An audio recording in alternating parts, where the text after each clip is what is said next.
Ang tanong sa atin ni JB is, bakit umuungol kayo kapag pinapasok yung sa amin? So, pag-uusapan natin yan, pero bago yan, kung bago ka pa lang sa akin channel, please consider to like this video and subscribe my channel.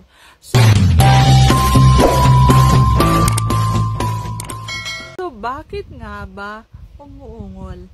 Ako kasi, base sa experience ko, umuungol ako kasi masarap yung hagod. Yung habang pumapasok is parang sobrang malaki. Alam niyo yung papasok pa lang sa entrada, yung tea is, alam mo yung parang ang laki niya, parang masarap yung hagod niya. Yung ganon. So, ganon, kaya umuungol ako kapag pinapasok. And syempre, kapag halimbawang masarap naman yung pagpasok at labas nun, so syempre, uungol talaga ako.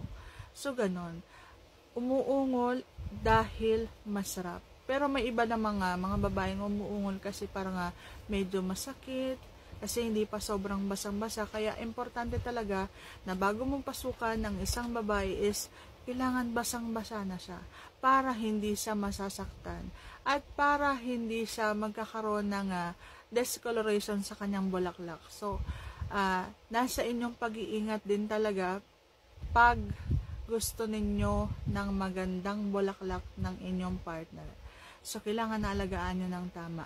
Kaya dapat, bago kayo papasok, kahit anong gagawin nyo dyan sa bulaklak, dapat walang friction. Kailangan basang-basa, madulas sa madulas. So, dapat romansahin ng tama at habe yung performance. Okay, so sana nasagot ko ng tama ngayong tanong. And if you like this video, please consider to like this video and subscribe my channel.